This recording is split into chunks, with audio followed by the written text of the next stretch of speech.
காலை வணக்கங்கள். Dynamic communicators channel மூலிமா உங்களை நான் வரவேற்கிறதுல ரொம்ப சந்தோஷப்படுறேன். வாங்க இன்னைக்கு கிளாஸ்க்கு போகலாம். இன்னைக்கு 11 மற்றும் 12ஆம் வகுப்புக்குரிய மென்டல் மேத்ஸ் ட்ரிக் பார்க்க போறோம். வர்க்கமூலம் அதாவது ஸ்கொயர் ரூட்டை மனக்கணக்கில் கண்டுபிடிக்க முடியுமா?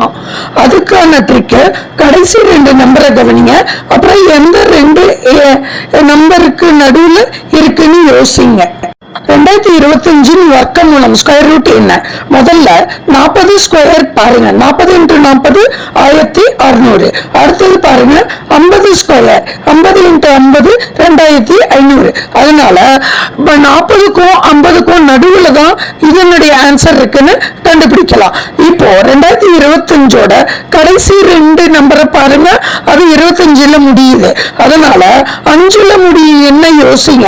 இப்போ 45 × 45 2025 கண்டுபிடிக்க ஈஸியா இருக்கா? ஒரு எண் 25ல முடிஞ்சா முதல்ல 5 முடியும் நம்பர்களை யோசனை பண்ணுங்க. 225. அப்ப 15 × 15 போடுங்க, ஆன்சர் கிடைக்கும் 625. அப்ப 25 × 25 போட்டு பாருங்க, ஆன்சர் கிடைக்கும் 1225. இப்ப 35 × 35 போட்டு பாருங்க, ஆன்சர் கிடைக்கும் 3025. அத 55 போட்டு பாருங்க, ஆன்சர் கிடைக்கும். ஈஸியா இருக்கா? மனக்கணக்கு அப்படின்னா கஷ்டமான கணக்கு இல்ல, புத்திசாலித்தனமா யோசிச்சா போதும். எந்த 2 நம்பருக்கு நடுவுல இருக்குன்னு கண்டுபிடிங்க. கடைசி நம்பருங்களை கவனிங்க. வர்க்கமூலம் உடனே கிடைச்சிடும். அடுத்த மனக்கணக்கு ட்ரிக்கு. 2 இலக்க எண்களை 5 நொடிகள்ல சொல்ல முடியுமா ஆன்சர்? 2 எண்களையும் அதுக்கு 10 இலக்கம் ஒரே மாதிரி இருக்கணும். 1 இலக்கத்தை கூட்டுனா 10க்குள்ள வரணும். கேள்வி 43 × 47. முதல்ல 10 இலக்கத்தை பாருங்க. 2 எண்கள்லயும் 4 தான் இருக்கு.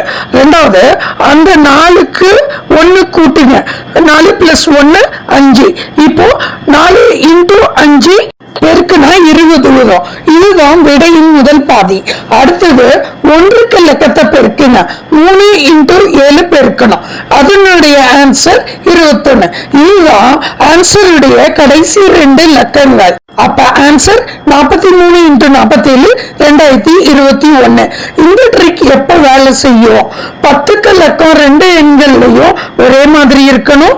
1 இலக்கம் கூட்டினா 10 வரணும். 10 இலக்கம் ஒரே மாதிரி 1 இலக்கத்தை கூட்டினா 10 பெருக்கி சேர்த்தா விடை ரெடி. நன்றி. கூடிய சீக்கிரம் அடுத்த கிளாஸ்ல பார்க்கலாம். எல்லாம் பத்திரமா இருங்க. என்னைக்கும் நல்ல நாளா இருக்கணும். பாய்.